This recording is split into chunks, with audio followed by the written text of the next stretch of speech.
সুপ্রিয় দর্শক আসসালামু আলাইকুম, কেমন আছেন আপনারা? নিশ্চয়ই ভালো আছেন। আজকের ভিডিওতে আপনাদের সবাইকে স্বাগত জানাচ্ছি। আজকে আমি আপনাদের সাথে শেয়ার করব যেভাবে চাপ দিলে বাচ্চারা দ্রুত বেরিয়ে আসবে। এটা খুব ইম্পর্ট্যান্ট একটা টপিক নর্মাল ডেলিভারির ক্ষেত্রে।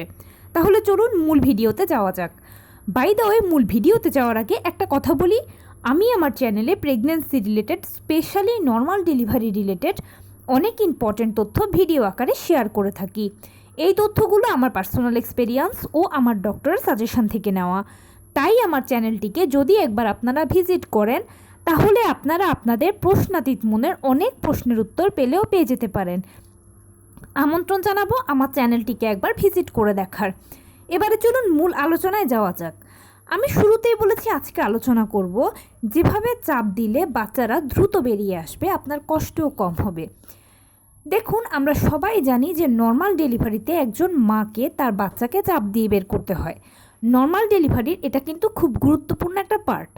কেননা অনেক সময় দেখা যায় যে মা যদি সময় মতো চাপ না দিতে পারে, তাহলে বাচ্চারা মায়ের গর্ভে অক্সিজেনের সংকটে পড়ে, আর এর ফলে অনেক বাচ্চা মারাও যেতে পারে।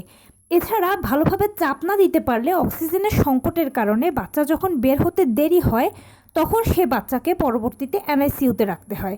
এছাড়া এরকমও হয়ে থাকে যে অনেক মা ঠিকঠাক মতো চাপ না দেওয়ার কারণে বাচ্চারা বের হওয়ার সময়ও অনেক জটিলতা হয়। অনেক সময় দেখা যায় যৌনাঙ্গ ছিঁড়েও যাওয়ার একটা চান্স থাকে। এছাড়া মা যদি ঠিকঠাক সময়ে চাপ না দেয়, তাহলে মায়ের একটা কাঁপুনি শুরু হয়ে যায় এবং ওই সময় ডাক্তাররা মাকে আর নর্মাল ডেলিভারির জন্য অপেক্ষা না করিয়ে সিজার টেবিলে পাঠিয়ে দেয়। তো তাহলে বুঝতেই পারছেন যে নর্মাল ডেলিভারির সময় কিভাবে চাপ দিতে হবে, সেই বিষয়টা জানাটা কতটা গুরুত্বপূর্ণ। আপনি যদি নর্মাল ডেলিভারি চান, তাহলে এটা আপনাকে অবশ্যই জানতে হবে। আপনি যখন ডেলিভারি টেবিলে থাকবেন, যখন আপনার জরায়ুর কন্ট্রাকশন শুরু হবে, অবশ্যই প্রথমে তো পেইন উঠবে, পেইনটা হালকা থাকবে, এরপরে মাঝারি হবে, এরপরে ভারী। এরপরে একটা পর্যায়ে জরায়ুর কন্ট্রাকশন শুরু হবে, মানে জরায়ুর সংকোচন প্রসারণ শুরু হবে। এর কিছুক্ষণ পরে আপনার বাচ্চা ভেতর থেকে চাপ দেবে, আর তখন পাল্লা দিয়ে ডাক্তার আপনাকে চাপ দিতে বলবে।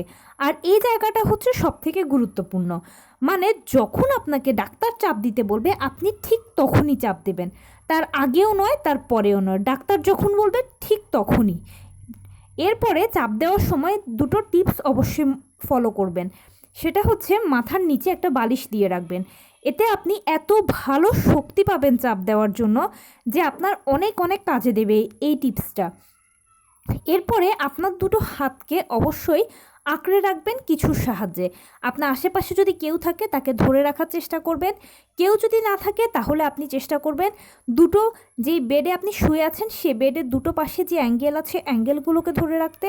সেটাও না পারলে অবশ্যই বিছানার চাদর বা যে চাদরটার উপর শুয়ে আছেন সেটাকেও একটু মুঠি করে ধরে রাখবেন। এতে আপনি এত ভালো জোর পাবেন, দুটো বা তিনটে চাপ দিলেই দেখবেন আপনার বাচ্চা অনায়াসে বেরিয়ে চলে আসবে। বাচ্চারও সমস্যা হবে না, আপনারও সমস্যা হবে না। ডেলিভারি কাজটা খুব খুব সহজে হয়ে যাবে। ডেলিভারির সময় এই কাজটা অবশ্যই করবেন। আপনি দেখবেন এতে আপনি অনেক অনেক অনেক ভালো সুফল পাবেন। তো এই ছিল আজকের ভিডিও। কেমন লাগলো বলুন? যদি ভালো লেগে থাকে ও হেল্পফুল হয়ে থাকে, তাহলে প্লিজ লাইক, কমেন্ট, শেয়ার করতে একদম ভুলবেন না। আর সেই সাথে আমার চ্যানেলটিকে সাবস্ক্রাইব করার বিনীত অনুরোধ রইল। পাশে থাকা বেল আইকনটি ক্লিক করে দেবেন, যেন আমি ভিডিও আপলোড করার সাথে সাথে আপনার নোটিফিকেশান পেয়ে যান। যদি কোনো প্রশ্ন থাকে কমেন্টসে জানাবেন, আমি রিপ্লাই দেব। প্লাস যদি কোনো পরামর্শ থাকে যে কোন বিষয়ের উপরে ভিডিও বানালে আপনারা উপকৃত হবেন, সেটাও জানাবেন। আমি আপনাদের পছন্দের সর্বোচ্চ প্রায়োরিটি দেব। ভালো থাকবেন, সুস্থ থাকবেন। আসসালামু আলাইকুম।